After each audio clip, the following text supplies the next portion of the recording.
तो नेपाल में लगातार यू टर्न का सिलसिला चल रहा है। यू टर्न का सिलसिला, अब ये खबर आ रही है कि सुशीला कार्की पीएम बन सकती हैं और आधी रात को एक महत्वपूर्ण बैठक हुई और इसी में सारी बाजी पलट गई है। नेपाल में संवैधानिक संकट बरकरार है। नेपाल का अंतरिम पीएम कौन होगा, इसे लेकर सस्पेंस लगातार बना हुआ है। इस बीच सबसे बड़ा अपडेट ये कि सुशीला कार्की नेपाल पीएम की रेस में एक बार सबसे आगे हो गई हैं। आधी रात को एक बैठक हुई और उसके बाद उनके नाम पर सहमति बन गई है। नमस्कार, मैं ललित प्रजापति। जेनजी प्रोटेस्ट के बाद नेपाल की कमान किसके हाथों में होगी, अब तक के सस्पेंस से पर्दा नहीं हट पाया है।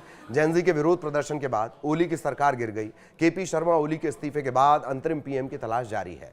अंतरिम नेता चुनने को लेकर एक संवैधानिक संकट का समाधान ढूंढा जा रहा है। जो स्थितियां उसमें इसका समाधान ढूंढा जा रहा है। इस बीच नेपाल में एक और यू टर्न देखने को मिला है।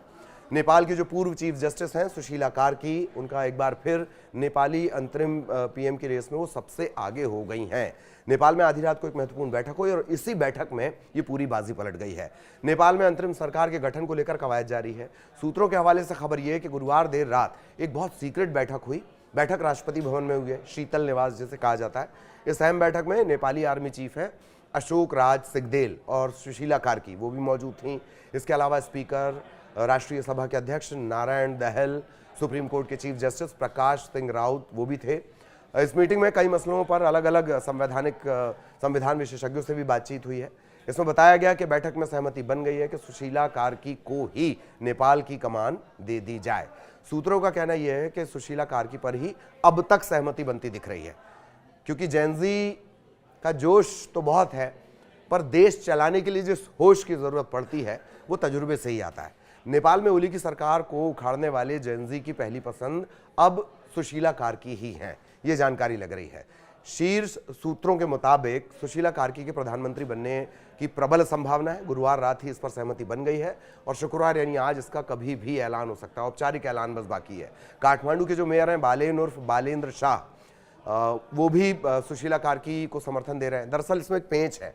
जानकारी ये भी लग रही है कि बालेन शाह जो है वो चुनाव जीतकर पीएम बनना चाहते हैं और यही वजह है कि उन्होंने खुद को अंतरिम पीएम बनने के प्रस्ताव को ठुकरा दिया और सुशीला कार्की का वो समर्थन कर रहे हैं। क्योंकि अगर बालेन शाह अभी अंतरिम पीएम बन जाएंगे तो इन पर ही तो जिम्मेदारी रहेगी अगले चुनाव की, फिर बातें निकल कर आएंगी।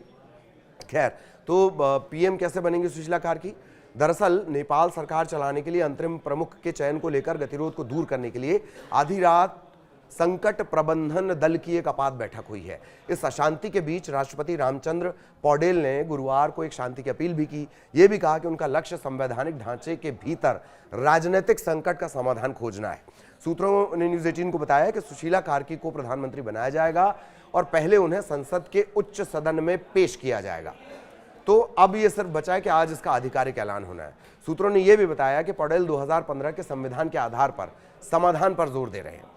हालांकि जो राजनीतिक अंतरिम प्रधानमंत्री का कोई प्रावधान नहीं है संविधान में, लेकिन कार्की को उच्च सदन में नामित करके एक जगह बनाई जाएगी और फिर उन्हें प्रधानमंत्री बनाया जाएगा। सूत्र ये भी बता रहे हैं कि इस प्रक्रिया के दौरान राष्ट्रपति आवश्यक प्रावधान करने के लिए एक अध्यादेश जारी कर सकते हैं। उन्होंने बताया कि घोषणा आज हो सकती है। अच्छा, सुशीला ने पहले हाँ कहा था, इसके बाद उन्होंने ना कह दी और अब फिर उन्हें मनाया गया, वो हाँ कह रही हैं। गुरुवार को दिन में एक खबर आई थी कि सुशीला कार्की ने पीएम की रेस से अपना नाम वापस ले लिया है। इसके बाद जेनजी ने कुलमन घिसिंग का नाम आगे बढ़ाया था, मगर कुलमन घिसिंग के नाम पर भी सहमति नहीं बनी है। बताया जा रहा है कि आर्मी चीफ ने सुशीला कार्की को करीब 15 घंटे तक मनाया है। जो सिगदेल हैं उन्होंने कार्की को मनाया है। फिलहाल नेपाल में अब भी उथल पुथल का दौर चल रहा है। आज का दिन नेपाल की सियासत में अहम होगा। आज आधिकारिक तौर पर ऐलान हो सकता है कि नेपाल का अंतरिम प्रधानमंत्री होगा कौन। एक बात और भी सामने आई है कि नेपाल में अगले 6 महीने में चुनाव कराने की जो जिम्मेदारी होगी वो इसी अंतरिम सरकार पर होगी। अब सुशीला कार्की को जान लीजिए। नेपाल के सुप्रीम कोर्ट की वेबसाइट के मुताबिक जो सुशीला कार्की, उनका जन्म 7 जून 1952 को नेपाल के विराटनगर में हुआ। 1972 में विराटनगर से उन्होंने स्नातक किया। 75 में उन्होंने बनारस हिंदू विश्वविद्यालय, जी भारत, BHU राजनीति विज्ञान में स्नातकोत्तर की डिग्री, मास्टर्स डिग्री हासिल की। 1978 में त्रिभुवन विश्वविद्यालय से कानून की पढ़ाई की। 1979 में विराटनगर में वकालत की शुरुआत की। इस दौरान 1985 में धरान के महेंद्र मल्टीपल कैंपस में वे सहायक अध्यापिका, मतलब टीचर भी रही हैं वहाँ पर। उनकी न्यायिक यात्रा का जो अहम पड़ाव है वो 2009 में आया, जब सुप्रीम कोर्ट में अस्थायी न्यायाधीश बनी वो। 2010 में स्थायी न्यायाधीश भी बन गई। 2016 में कुछ समय के लिए कार्यवाहक मुख्य न्यायाधीश रहीं और 11 जुलाई 2016 से 6 जून 2017 तक नेपाल की पहली महिला मुख्य न्यायाधीश के रूप में पद संभाला।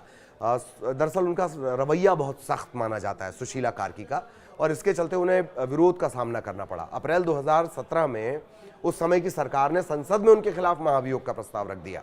ये बहुत रेयर होता है, लेकिन उनके खिलाफ महाभियोग आया। आरोप ये कि उन्होंने पक्षपात किया और सरकार के काम में दखल दिया। प्रस्ताव आने के बाद जांच पूरी होने तक मुख्य न्यायाधीश के पद से उन्हें निलंबित कर दिया गया।